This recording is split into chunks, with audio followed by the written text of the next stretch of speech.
In this video, we're going to look at how to solve a linear time invariant differential equation, that is a linear constant coefficient differential equation, using the method of zero input response and zero state response. First, we'll look at a single input case and then a general case differential equation and see how we can apply this method to both kinds. This is our first method for performing system analysis, that is, given a description of a system, in this case a linear time invariant system, that's described by a linear constant coefficient differential equation, and given a description of the input signal, we can combine those along with the initial conditions of the system to determine what the output will be under those conditions, with that particular input and that particular set of initial conditions. The method that we'll use is to directly solve the differential equation for that particular input and that particular set of initial conditions. Here's the steps in the method that we'll follow for a general case differential equation. First, we'll find the zero input response. That's the response of the system to the initial conditions that were generated by some previous input.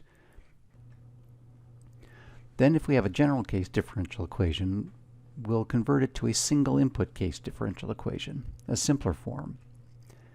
With that single input case, we'll find the forced response of the system.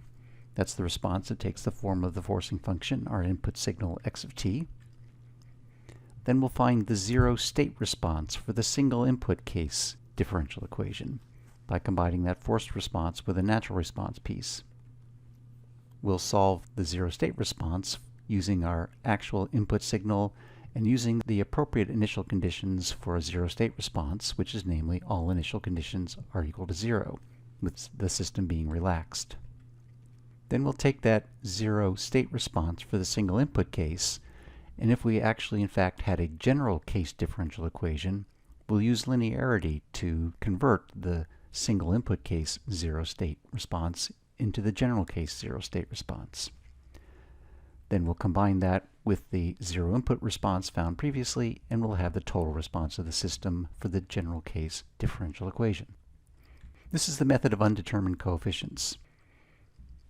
In this method, if we have an nth order linear constant coefficient differential equation in the form shown here, with all the y terms on the left side and all the x terms on the right side, this would be a general form differential equation. We can tell that it's a general form because on the right-hand side we have more than just the single input x of t in it. We might have x of t, we might have some derivatives of it, we could potentially have multipliers times x of t, we could have time shifts in it. Those kinds of artifacts would make this a general case differential equation as opposed to a single input case. Any general case equation can be converted to a single input case form by simply changing the right-hand side of the differential equation, no matter what it had in it, to just simply the one term x of t, the single input. The left-hand side remains entirely the same, so that this single input case retains the same characteristic equation as the general case, which is the left-hand side of the differential equation, converted to a polynomial in S using the S derivative operator previously introduced. And we'll solve this differential equation by finding the homogeneous solution to the characteristic equation and using that to define the terms of the natural response of the system. Now, as we unfold the technique here, we'll be following along with a particular example so that we can see these steps in action. The problem we'll try to solve is to solve this particular linear constant coefficient differential equation. Notice we have all just constant terms for our x's and our y's, so this does match the requirements of a linear constant coefficient differential equation.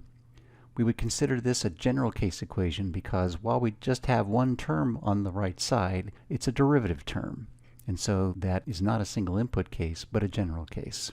So we'll try to solve this differential equation for a particular input. We'll try to find the output for yt greater than 0 when we apply a new input x of t starting at t equals 0 that happens to be a very large unit step, a u of t function multiplied by 6. Now with this particular system in this particular case that we'll be solving for, we will have initial conditions.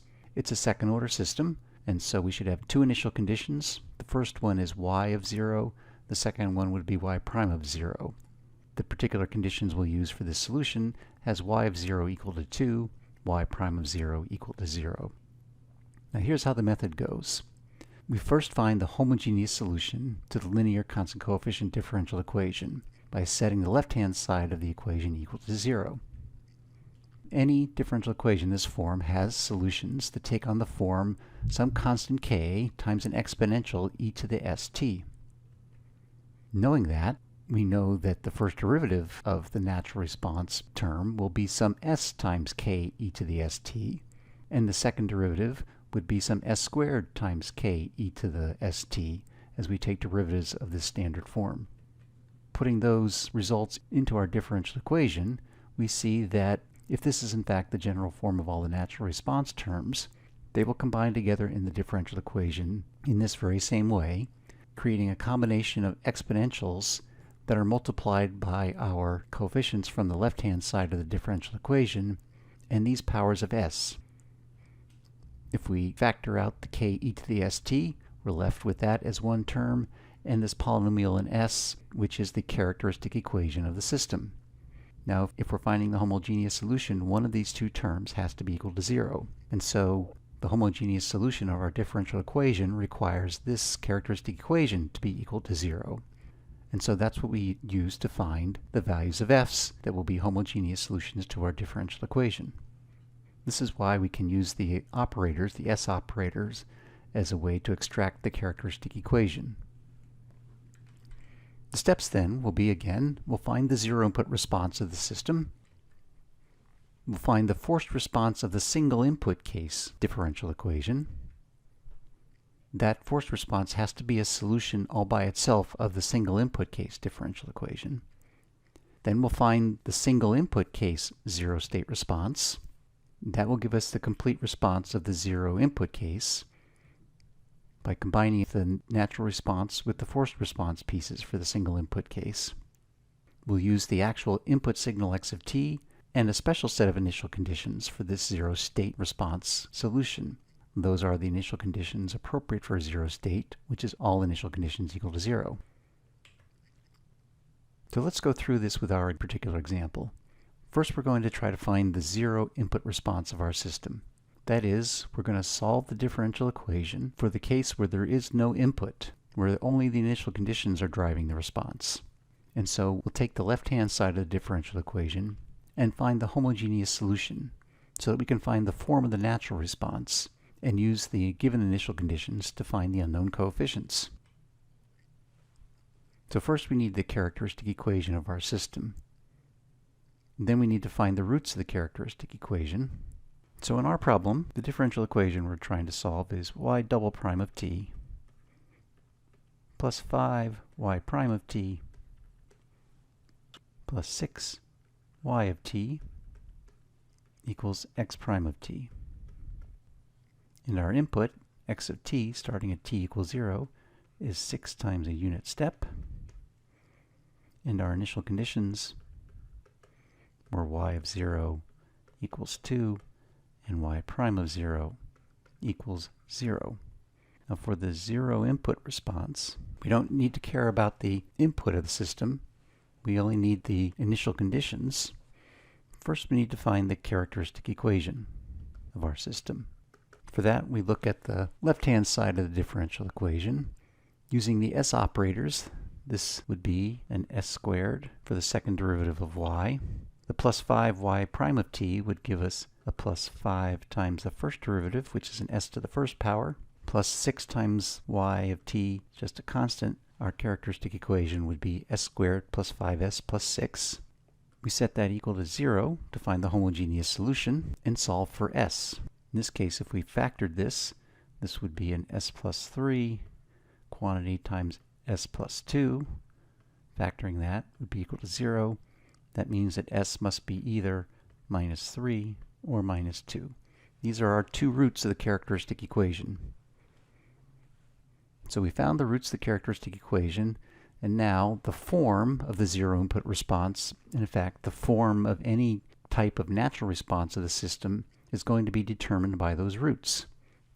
For the zero input response, we're only going to be interested in that part of the natural response that was due to the initial conditions, not due to the forcing function. Now we have a lookup table that tells us how to convert the type of root that we got from the characteristic equation into the form of the natural response term associated with that root. That's this table here. On the left-hand side, we have the types of roots that we may get out of that homogeneous equation. We could get real and distinct roots. We could get real and repeated roots. These are the values of s. We could get a purely imaginary value of s. We could get a complex conjugate pair of values, or we could get repeated conjugate pairs. In our particular case, we got two real roots, and so a real root would mean that we would get an exponential with a real exponent in it. Whereas if we had gotten, for example, an imaginary root of the equation, it would have given rise to a complex exponential e to the j omega t, which we would describe with a cosine and a sine. In our example, though, we have two real roots, and they're distinct. They're not the same. And so those two real roots will give rise to two natural response terms of the same form, a k e to the root t, with different exponents. And so for our purposes, any natural response that we have will have the same form. It'll be some y natural response of t. It'll have some unknown coefficient k1, e to the first root that we had, e to the minus 3t, and some second unknown coefficient, we'll call that k2, with an exponential with the other root, e to the minus 2t. Now that we have the natural response, we need to use the given initial conditions to find those two unknown coefficients, k1 and k2. So coming back here to our solution page, we know our zero input response. We'll call that y zir, which has the same shape as a natural response. So we'll call it y n1 of t. It's not the whole natural response. It's just the part due to the initial conditions. We know that has the form k1 e to the minus 3t plus k2 e to the minus 2t. Now, we're going to use the initial conditions, which were y of 0 equals 2 and y prime of 0 equals 0. We have two unknowns. We need two initial conditions to solve for those two unknowns.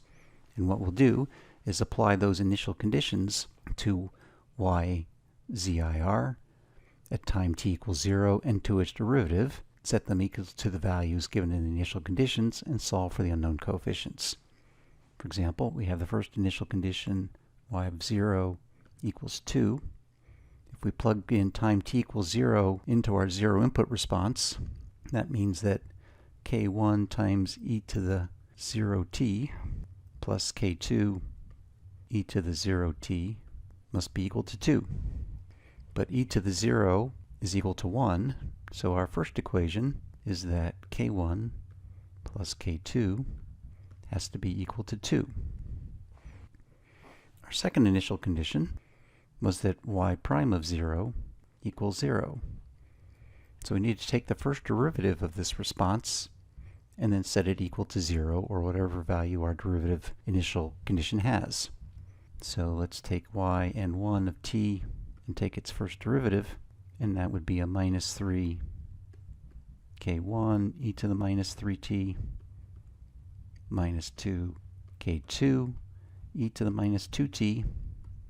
And now we're going to evaluate that at t equals 0. So we have y prime n1 of t at time t equals 0 equals to minus 3 k1 minus 2 k2.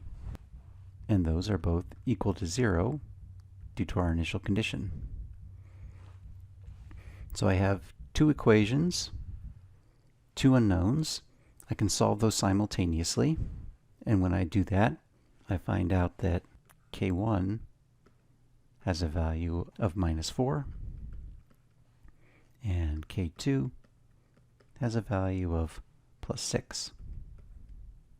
And so my zero input response, the thing I was looking for, that I also called my y n1 of t because it has a natural response shape, turns out to be minus 4 e to the minus 3t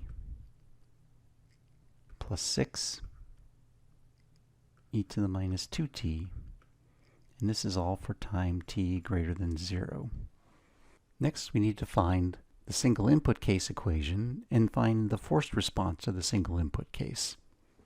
So first let's take our general case differential equation and find the single input case. That equation would be the same on the left-hand side.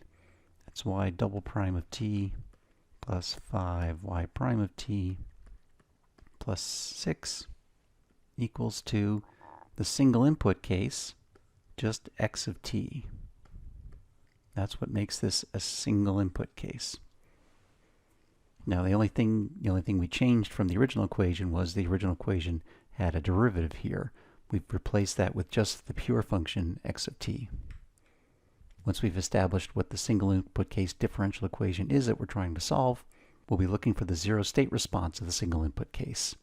The zero state response has two components, a forced response and a natural response piece. First, we need to find the forced response. And we find the forced response by looking first at the particular input signal that we have.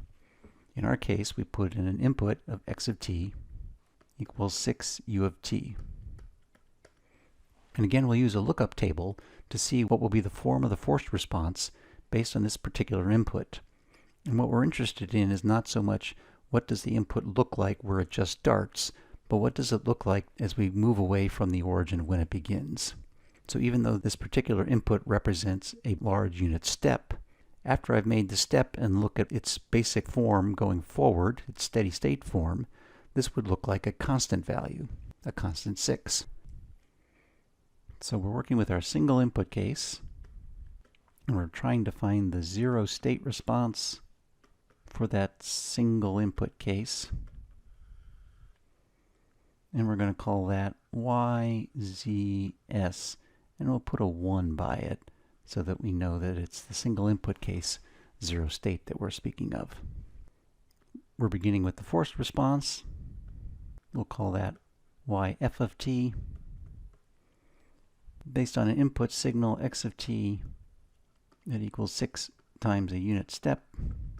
So now we go to our table and find the different forms of our special functions that we're using as forcing functions. And we try to find over here one that has the shape of our forcing function after it's initiated, and read off from it what the form of the natural response will be, that yf of t.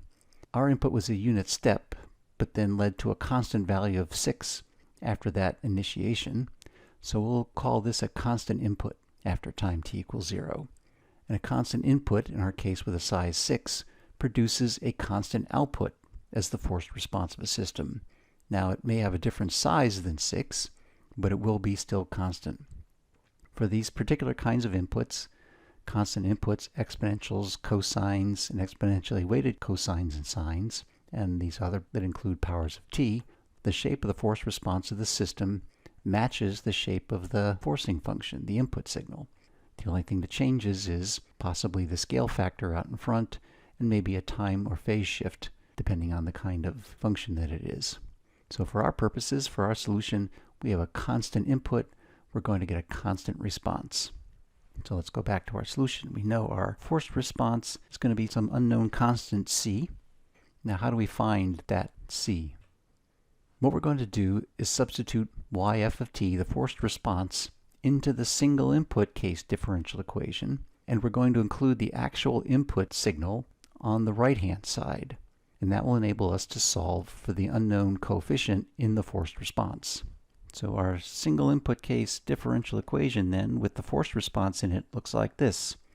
It would be a forced response yf of t and its second derivative plus 5 times yf of t, the first derivative, plus 6 y of f of t equals the actual input x of t, which in our case is a constant 6. Now we have an assumed form of the forced response that we got from our table, and so we plug that into our single input case forced response differential equation. Now if yf of t is a constant c, y prime, the first derivative of that constant, is 0, as is the second derivative of the constant. And so substituting these into our differential equation, we have 0 plus 5 times 0 plus 6 times c equals 6. We have one equation, one unknown. In this case, c is going to be 1. So our forced response, yf of t, is just going to be 1, starting at time t equals 0. So that gives us our forced response of the system, the first piece in the zero state response. Next, we need to form the complete zero state response for the single input case, which takes our forced response that we've solved for, adds to it another set of natural response terms, again with unknown coefficients, but with known functional forms, where we'll use the same exponentials with the same exponents that we determined from the characteristic equation of the system. However, we'll have different and unknown coefficients with the two natural response terms here. We'll use the forced response we just found and use the generic form of the natural response with unknown coefficients to add to it to create our zero state response for the single input case. What would that look like? So we're again in our single input case, finding our zero state response for the single input case. We know that yf of t equals 1, and so the zero state response for the single input case will have a form yf of t plus another natural response term, and we'll call this yn2 of t because it has the same shape as our zero input response but different coefficients.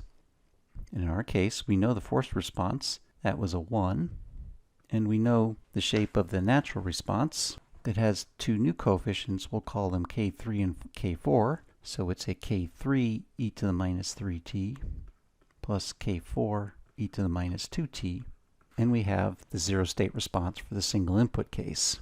Now I have two unknown coefficients, so I'm going to need two equations to find those. I need two initial conditions. How we're going to solve for those k's in the yn2 of t is using zero initial conditions. Even though our general differential equation problem was given with initial conditions of y of 0 equals 2 and y prime of 0 equals 0, in this case we're solving for the zero state response. The response the system would have had if there were no initial conditions, if it had started off relaxed.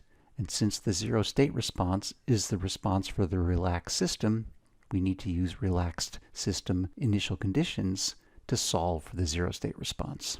So in that case, we're going to use two initial conditions again, but these are initial conditions appropriate to a zero state response, namely that y zs1 of 0 equals 0, and y prime zs1 of 0 also equals 0.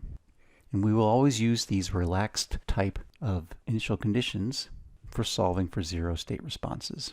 So let's do this. Here's our zero state response equation. So we take our first initial condition that tells us that 1 plus k3 e to the 0, which is just 1, plus k4 e to the 0, which is again 1, equals 0. It gives us one equation. And then we need to find the first derivative of the zero state response of the single input case so that we can set time t equals 0 for our second equation. So we'll take the first derivative of this equation up here. The derivative of a constant is 0. The derivative of this exponential term is going to be minus 3k3 e to the minus 3t. And the derivative of the last term will be minus 2k4 e to the minus 2t. Now we set time t equal to 0, and that gives me 0 minus 3k3 e to the 0, which is 1, minus 2 times k4 times e to the 0, which is also 1, and that has to be equal to 0 according to my special initial conditions for a zero state response. So again, I have two equations with two unknowns. We solve those simultaneously, and we see that k3 then comes out to be a positive 2, and k4 turns out to be a negative 3. And so our zero state response for the single input case as a function of time is going to be the forced response, still have that 1, plus k3, which is plus 2, times e to the minus 3t, and plus k4, which is minus 3 e to the minus 2t. This is for our single input case, and this is for time t greater than or equal to 0. So instead of using this shorthand t greater than or equal to 0, If we want to be explicit about that, we could simply say that it's this function times u of t, so that these values don't begin until time t equals 0. So we found our zero input response, and we found our zero state response for the single input case differential equation, not the general case. And we've found it by finding the forced response, then solving for the rest of the zero state response for the single input case using our zero initial conditions. Now, if we had started with a differential equation that was in a single input case form, meaning that all it had on its right-hand side was x of t, we would be done now. I would want to find the total solution to that differential equation, which would be simply adding the zero input response to the zero state response for the single input case to find the single input case differential equation solution. If we have a general case equation, like we do with this example, then I have another step to take. I need to use my single input case results to find the solution of the general case differential equation. In particular, we need to take the zero state response from the single input case and generalize it so that it's the appropriate zero state response for the general case. So far, in our single input case, we demoted our differential equation that was a general case equation down to a single input case. We found the zero input response having this form. And now notice here I've inserted the u of t's in the zero input response just as we did to our zero state response again to indicate that this is a solution that begins at time t equals 0 when I applied my new input. We found the forced response of the single input case and then use that to find the zero state response of the single input case. Now we want to find the solution of the general case. So when our differential equation includes on the right-hand side terms where we multiply x of t by something or take derivatives of it and multiply those derivatives by different coefficients and or possibly include some time shifts in our x of t, that is a general case differential equation. That requires us first to find the zero state response for the single input case, as we just did, and then using linearity and superposition to take that single input case zero state response and make it the zero state response for the general case equation that we'll call the overall zero state response. That would be the response of the system not just to a single input, but to the scaled inputs and its derivatives as defined by the right-hand side of the general case differential equation. And the idea here is we're applying the principles of linearity to generalize our zero state response from the single input case.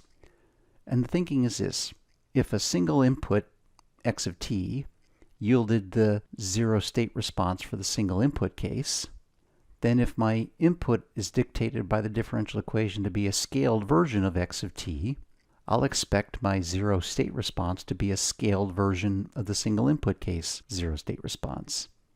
And if my general case equation dictates that I'm getting a response from the derivative of the x of t as well, then I'm going to get a zero state response in the general case that includes a derivative of the zero state response for the single input case.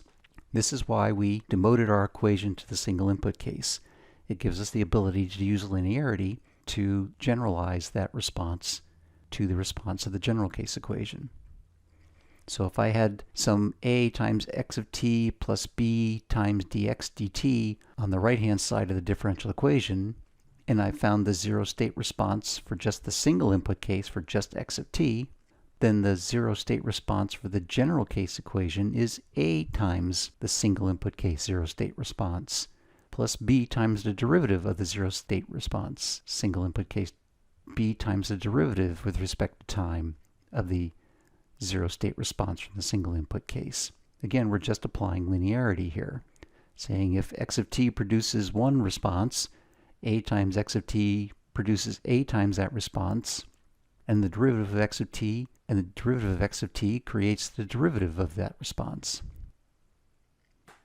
And that's again applying linearity. If x1 input results in output y2 and x2 as an input produces output y2, if we scale a times x1 and put that in the system, we expect a times y1 to come out because the system is homogeneous. And if we add two different input signals, we expect the response of the system to be the sum of their individual responses. That was the additivity component of linearity. And if we do a linear combination of inputs, we expect the same linear combination of outputs. That's the superposition principle that combines homogeneity and additivity, and that's true of all linear systems. Also true if we take the derivative of an input signal, run that into a system, we would expect to get the derivative of the response of the system to the original signal. And it would work the same way with integrals. And we can combine those in linear combinations of inputs and their derivatives and result in equal linear combinations of the system response and its derivatives, all because we have a linear system. So a general form differential equation that has a more complicated right-hand side with x of t scaled and with derivatives of it, we can go directly to the general case zero-state response. It's just those exact same operations applied to the single input case zero-state response, the thing we called yzs1 of t. That's why we found the single input case solution first. So for our particular problem, we had a single input case result that had a zero-state response for the single input case that was 1 u of t plus 2 e to the minus 3t minus 3 e to the minus 2t. Our general case equation includes an x prime of t, so the zero-state response of this general differential equation will be the derivative of the single input case zero-state response. Now before we take that derivative, it's important to notice that I am going to include these unit steps in that zero-state response of the single input case, and I need to do that before I start taking derivatives. The issue here is we need to account for the fact that this input only begins to apply at the moment that I initiated my input at time t equals 0. And so in some cases I may create steps and discontinuities. In that case I need to account for those because when I take derivatives, those steps and discontinuities may generate impulse functions. If I had left these unit steps out, I wouldn't notice those discontinuities and wouldn't know to include them in my derivatives. So we're going to find the zero-state response of our general case equation. We have to take the first derivative of this zero-state response for the single input case, including the unit step functions. So we'll literally take the derivative of our yzs1 of t, take its first derivative, and the derivative of 1 u of t is 1 times a delta function, because a delta of t is the time derivative of a unit step. Minus 2 e to the minus 3t u of t, well, we have to treat this like it's a product of two functions of time, so we have to use the chain rule for our derivative, which would be take the derivative of the first, the e to the minus 3t, multiply it by u of t, add it to the first function times the derivative of the second. So we'll add 2 times the derivative of the first function, e to the minus 3t, which is minus 3 e to the minus 3t, times our second function u of t, and add to that the first function times the derivative of the second, e to the minus 3t, times the derivative of the unit step, which is a delta function. Close the parentheses. And then we have the third term to take the derivative of similarly in two parts. So it would be minus 3 times the quantity, minus 2 e to the minus 2t u of t, added to e to the minus 2t times the derivative of the unit step, which is a delta function. So again, notice if I had not included my u of t's in my single input case zero-state response, when I take its derivative, I wouldn't have necessarily generated and known to generate these impulses. Now we're going to see why we spent so much time learning some of the properties of delta functions. So let's collect up terms here. It looks like I have a minus 6 e to the minus 3t u of t there. So we'll collect that component. Over here I have a plus 6 e to the minus 2t u of t. And then I have a number of delta functions that I'm going to group together here. I have a delta of t. I have a plus 2 e to the minus 3t delta of t. And I have a minus 3 e to the minus 2t times delta t. So now what do we do with all these delta functions? Well, here's where that product property of impulses comes into play. Remember, the product property said that if I have a delta function multiplied by another function of time, the product is a delta function at the same position, but its weight is scaled by the original function evaluated at the time that the impulse fired. All of our impulses are at time t equals 0. So what we'll do with these functions are evaluate the time functions at time t equals 0. So this becomes a 2e to the 0, and this becomes a minus 3e to the 0. And we know e to the 0 is just 1. So we can take those out. And I'm left here with my delta functions with a delta of t plus 2 more delta of t's minus 3 delta of t's. They all cancel each other out. So this whole term goes away when I apply the product property of impulses. And I'm left with just the zero state response for the single input case, its derivative, which is the zero state response for the general case. The thing I was looking for is this function right here. Minus 6 e to the minus 3t u of t plus 6 e to the minus 2t u of t. Now again, when we do this, we have to be very careful, because where there's discontinuities in our input functions on the right-hand side of the general equation, that may introduce impulses in the general case zero state response when we take derivatives, as happened in our example. And so if we start taking derivatives of functions with unit steps, we have to use our chain rule to do that, and when we do that, we may find that there are some derivatives that generate impulses. Now, as far as our problem is concerned, we've actually done all the computation that we need. We just need to combine the right terms to find the total response of our general case system.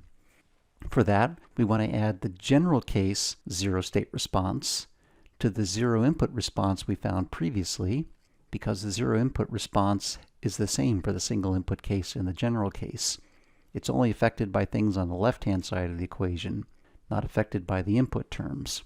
And so our total response is the zero input response that we found previously, plus the general case zero state response. So for our particular example, our single input case zero input response was found to be minus 4 e to the minus 3t u of t plus 6 e to the minus 2t u of t.